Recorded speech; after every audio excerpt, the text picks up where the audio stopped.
pinapabuksan mga kababayan, ang utos ng pulis, buksan yung kabilang side. Pero yung mga KOGC, hindi po, mga kababayan, hindi na galit, hindi po pumayag na. Oo, tingnan natin kung ano yung mga susunod na eksena.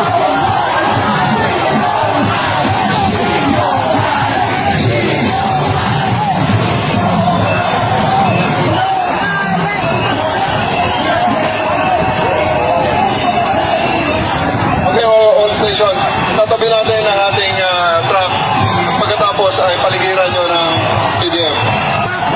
Buksan natin ang isang side. Buksan natin ang isang side.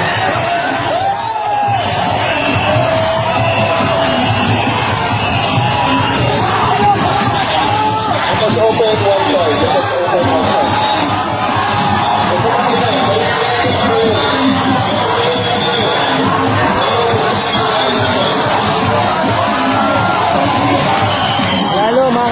Kasi nga po, inuutos niya na buksan yung kabilang side pero hindi ko alam kung anong mangyayari. Abangan natin. Daming pulis, oh. Atras kayo, atras kami.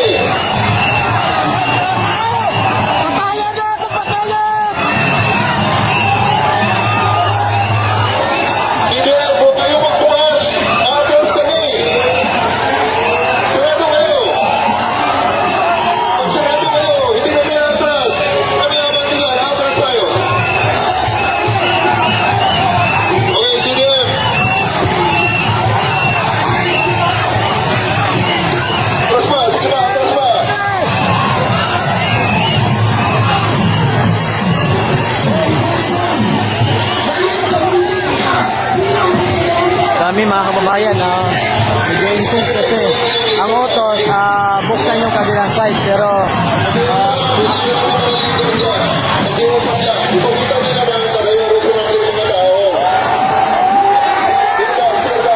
hanggang dito ka lang, huwag kang lalagpas ha. Ganun ka lang, parang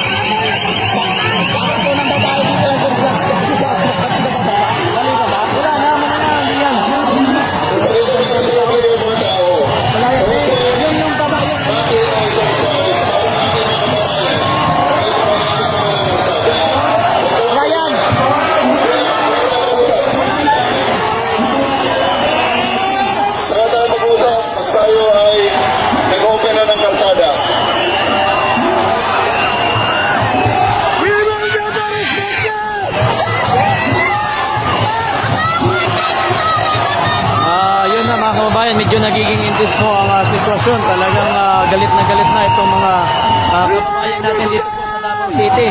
Ayaw na po pakinggan si Tory mga kababayan kasi ayan talagang sobra-sobra po ang ginamit po nila dito mga kababayan.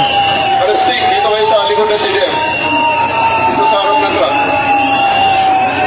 Arresting sa harap ng truck. So tingnan nyo po mga kababayan, ganyan po ang sitwasyon dito. Arresting sa harap ng truck.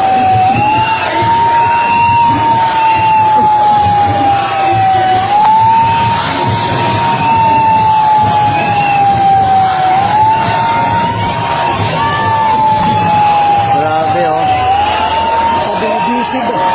Grabe na.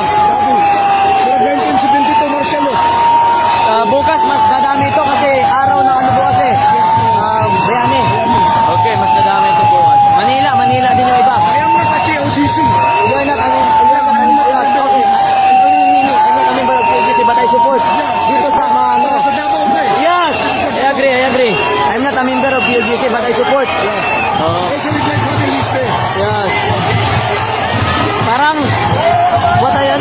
parang last 19 atong martial law that time 1972 nung martial law. Grabe. Nakikiusap po kami dito sa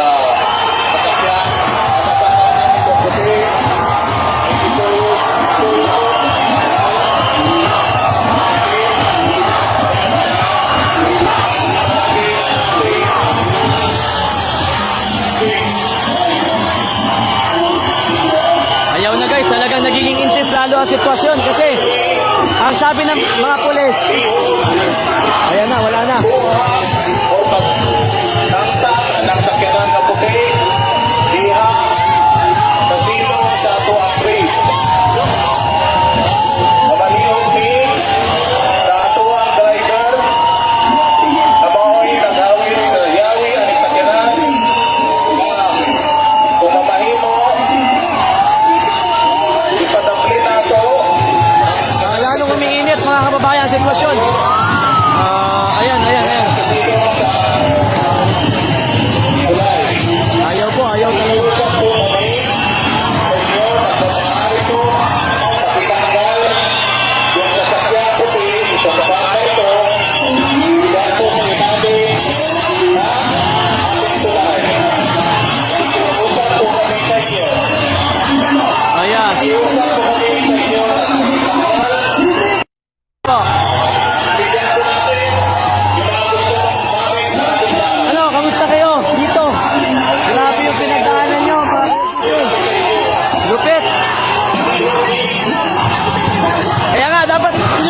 lalabas mga kababayan.